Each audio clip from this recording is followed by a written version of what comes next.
Anda bergabung bersama kami dalam SOI International Conference langsung dari Nusa Dua Bali bersama saya Syarifah Rahma, dan kali ini saya sudah ditemani oleh Wakil Menteri BUMN 2 Bapak Kartika Wiryaatmojo. Pak Tiko, apa kabar? Baik, Mas Syarifah. Terima kasih untuk waktunya bersama kami dengan CNBC Indonesia. Pak Tiko, terkait dengan isu sustainability ini juga menjadi tema utama dalam SOI International Conference ini. Seperti apa peran BUMN khususnya yang di bawah Pak Tiko terkait dengan upaya untuk berkelanjutan? Kita ada dua inisiatif besar ya, khususnya di Kementerian BUMN. Yang pertama tentunya di sisi energi. Di dalam sisi energi memang kita melakukan percepatan-percepatan seperti di PLN dan di Pertamina. Bagaimana memang penurunan karbon ini benar-benar terjadi secara jangka panjang. Tentu tidak bisa jangka pendek karena memang kita masih banyak tergantung fossil fuels. Tapi berbagai inisiatif seperti EV battery, kemudian bagaimana mulai renewable sector kita terus dorong secara optimal, dan juga mulai meretire fossil fuels power plant. Itu nanti bertahap kita lakukan di sana. Nah, di sisi saya juga dari sisi pembiayaan dan sustainable finance, tentunya perbankan bermain peranan yang besar. Kita lagi terus mengadopsi berbagai standar ESG internasional, bagaimana pembiayaan kita ini memang membantu para pelaku sektor real untuk mulai membangun energi-energi terbarukan ini. Tidak mudah karena memang membutuhkan pembiayaan yang jangka panjang, project finance, dan juga kebanyakan membutuhkan juga dolar karena membutuhkan equipment dari luar negeri. Dan ini kita terus berdiskusi dengan para pelaku, stakeholders, dan juga international investment community ya. Tentunya kita berharap nantinya kita akan makin bisa mendorong pembiayaan multilateral maupun dari green bonds. Karena kalau kita semakin bisa menunjukkan ESG compliance kita bisa issue green bonds. Nah, sebagai contoh di perbankan ya sekarang seperti BRI, karena BRI memang secara umum memang sangat sedikit membiayai fossil fuels, dan program ESG-nya juga kita dorong sehingga ranking di dalam S&P maupun Moody's ESG scoring yang makin baik. Nah, kita harapkan ke depan bisa jadi katalis untuk mulai mendapatkan pendanaan-pendanaan green bonds ke depan. Nah, ini tentunya nanti bisa dimanfaatkan untuk pembangunan berbagai infrastruktur untuk renewable ke depan. Sejauh ini terkait dengan upaya untuk transisi energi ini juga kan sebetulnya tidak bisa dilakukan sendiri ya Pak ya, perlu kolaborasi dengan berbagai pihak, perlu pendanaan juga dari pihak asing. Sejauh ini ketertarikan dari pihak asing untuk berinvestasi di Indonesia seperti apa? Sebenarnya dari pendanaan asing sangat tertarik, tapi ada dua challenge ya. Pertama memang struktur insentifnya seperti apa. Jadi ini memang menjadi tantangan kita bersama-sama pemerintah, dalam hal ini Kementerian SDM dan Kementerian Keuangan.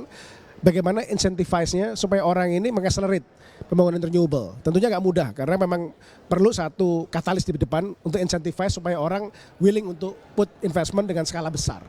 Ini tentunya butuh satu skema struktur yang memang memberikan return yang baik juga kepada investor. Nah, sisi kedua adalah bagaimana mengenerate flow of fund-nya ini. Nah, ini memang Indonesia harus juga masuk ke standar internasional. Ini jujur Indonesia memang mengadopsi ESG ini agak terlambat, to be honest. Nah, baru mungkin 2-3 tahun terakhir kita akselerasi ESG-nya. Di Indonesia ini, di dunia ini sebenarnya pool of fund yang mengarah kepada ESG compliance besar sekali. Baik di equity, bond maupun loan. Jadi investor base ini besar. Nah, tinggal bagaimana kita mengakselerate ESG compliance kita supaya masuk kepada parameter yang mereka harapkan. Nah, ini kita sedang dorong, dan tentunya kita berharap beberapa perusahaan BUMN termasuk beberapa pembiayaan ini 1-2 tahun ini mulai masuk ke standar global. Seperti tadi saya bilang di ranking-ranking misalnya S&P, ESG rating dan sebagainya, sehingga mulai masuk radarnya kepada investor, baik investor bond, investor loan maupun investor equity ini. Saya rasa ini work in progress ya, mungkin butuh waktu 1-2 tahun sehingga kita bisa benar-benar mulai mengakses secara optimal market yang besar di luar negeri ini. Oke, nah tadi selain dari upaya-upaya tadi, tentunya juga pemerintah perlu membuat suatu ekosistem yang nyaman untuk para investor asing untuk berinvestasi di dalam negeri terkait dengan EBT ini atau energi baru terbarukan ini. Seperti apa Pak yang ada begitu terkait dengan ekosistem transisi energi di dalam negeri? Ya, sekarang memang kita bicara proses pendanaan dan proses pemberian insentif ini melalui PLN kan, melalui PLN. Nah, ini tentunya kita harus bicara mengenai seberapa kuat neraca PLN. Nah, kita punya beberapa opsi. Apakah PLN-nya diperkuat? Termasuk di situ adalah kenaikan tarif dan sebagainya. Atau kita membuat juga bisa entitas baru. Misalnya kita ada BLU yang memang fokus untuk memberikan insentif pada EBT. Gitu. Nah, ini tentunya hal ini yang memang harus kita terus diskusikan. Dan memang apabila arahnya adalah PLN yang memang menjadi agensi yang memberikan insentif, tentunya PLN harus diperkuat. Karena mereka punya dua tugas besar. Pertama adalah bagaimana mengincentivize EBT baru, tapi juga bagaimana bertahap meretire fossil fuel yang memang sekarang mayoritas daripada production capacity mereka gitu. Oke, baik. Nah, terkait dengan topik lain yang juga dibahas dalam SOE International Conference ini adalah terkait dengan seperti apa upaya inklusivitas dalam sektor keuangan khususnya menggunakan digitalisasi ataupun juga teknologi. Seperti apa Pak? Poin-poin penting yang dibahas dalam event ini. Jadi menarik ya, memang kita bicara sustainability ini kadang-kadang orang lupa bahwa ESG itu satunya environment, duanya sosial gitu. Nah sosial ini sebenarnya sangat terkait dengan inclusivity daripada access to finance. Nah Indonesia ini menarik, Indonesia sebenarnya termasuk negara yang paling cepat melakukan akselerasi inklusi keuangan. Jadi angkanya itu spektakuler, meningkat dari sekitar 45%, sekarang ini udah 80% ke atas lebih. Dan ini terjadi karena apa? Karena kita membangun infrastruktur digital. Jadi saya tadi kasih contoh dalam sesi bahwa contohnya BRI. BRI ini punya namanya Briling Agent yang jumlahnya 660 ribu. Karena tidak mungkin kita menjangkau Indonesia dengan archipelago yang demikian luas, dengan hutan, dengan gunung yang ada di mana-mana ini, tidak mungkin hanya menggunakan bank. Nah, terobosan menggunakan agent yang dulu dimulai dengan Laku Pandai ini merupakan terobosan luar biasa karena banyak desa-desa, pulau-pulau yang tidak terjangkau oleh perbankan tradisional sekarang dilayani oleh agent ini. Nah ini membuat memang akses orang untuk membuka account, untuk mentransfer uang, membayar secara online, bahkan menyetor cash sekarang pun mulai bisa dilakukan di agent. Ini luar biasa sehingga ini meningkatkan inklusi secara cepat. Nah tapi setelah inklusi terjadi yang berikutnya apa? Empowerment dan edukasi. Karena kan inklusi hanya untuk transaksi. Waktu mereka harus naik kelas, ini kita menggunakan platform empowerment dan edukasi. Ini contohnya apa? Program Mekar di PNM. Di mana program Mekar itu sudah ada 13 juta orang lebih, ibu-ibu yang prasejahtera, kita berikan empowerment dan edukasi untuk menjadi pengusaha dengan loan yang size-nya 2 juta, 3 juta gitu. Nah ini tidak mungkin kalau tidak dengan empowerment dan edukasi. Karena mereka harus kita ajari caranya menata cash flow-nya mereka, merencanakan pembelian bahan bakunya, memproduksi. Ini kan produksi mungkin kue-kue atau jajanan, apapun. Ini kan perlu diajari caranya mengelola. Nah itu kalau tanpa edukasi dan tanpa empowerment, akan sulit mereka naik kelas. Gitu. Nah ini sekarang kita bentuk dalam satu ekosistem.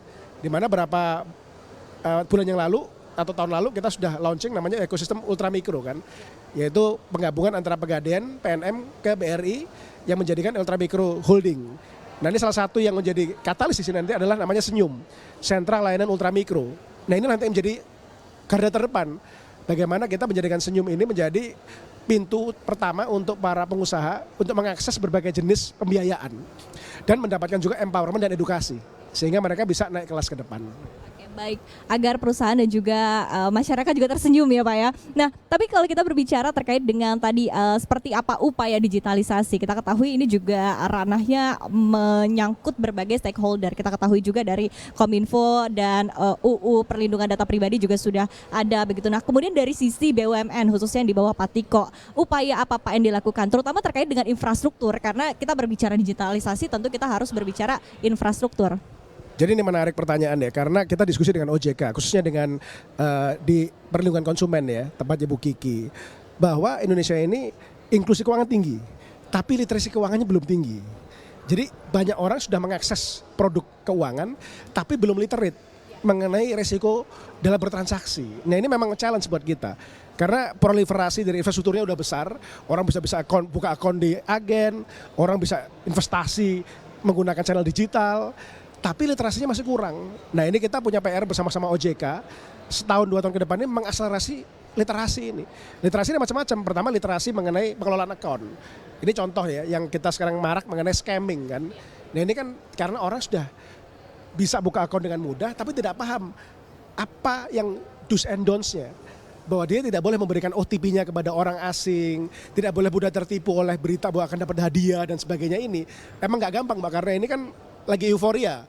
Ada masyarakat segmen baru yang tiba-tiba punya akses ke financial transaction, tapi literasinya masih mundur. Nah, ini kita akan catch up setahun 2 tahun ini dengan OJK mengenai transaksi. Yang kedua literasi mengenai access to finance dalam konteks kredit, yaitu KUR ya, ini Mekar, ini terus kita jalankan supaya masyarakat tahu bahwa kalau mereka ingin berusaha dan mereka punya usaha yang memang eligible, mereka bisa punya akses untuk masuk ke produk seperti KUR. Jadi tentunya ini terus berjalan dan saya rasa ini di Indonesia termasuk salah satu yang paling berhasil ya, akses to finance dengan bunga subsidi 6% ini saya rasa luar biasa, akses to finance ini besar sekali. Nah yang ketiga kemudian masuk ke produk-produk lain. Nah kita sekarang lagi dorong juga akselerasi ini untuk pada investasi dan asuransi. Nah asuransi ini kita sekarang mulai dorong untuk asuransi kecelakaan, asuransi sakit itu ya, melalui juga BRI melalui Briling dan juga melalui para account manager kita ataupun mantri-mantrinya BRI. Nah ini banyak sekali, kita selama 2 tahun terakhir sudah ada 20 juta polis yang kita terbitkan, yang memang ini melindungi masyarakat kalau mereka sedang punya kredit, misalnya kur atau kupedes, kalau mereka sakit atau kecelakaan ya itu ada dapat penggantian sehingga tidak menjadi macet kreditnya dan mereka juga tetap bisa hidup. Nah ini luar biasa karena ini mudah, simple dan nilainya murah 100.000 per bulan cicilannya, tapi memberikan proteksi agar mereka tidak mengalami kegagalan dalam usahanya maupun pribadinya gitu.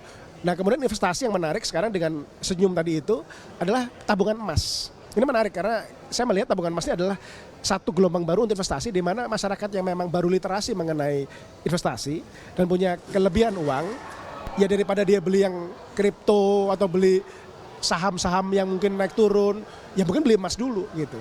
Tapi dalam bentuk digital, mungkin bisa 1 gram, 2 gram sehingga mereka tidak akan kehilangan nilai pokoknya.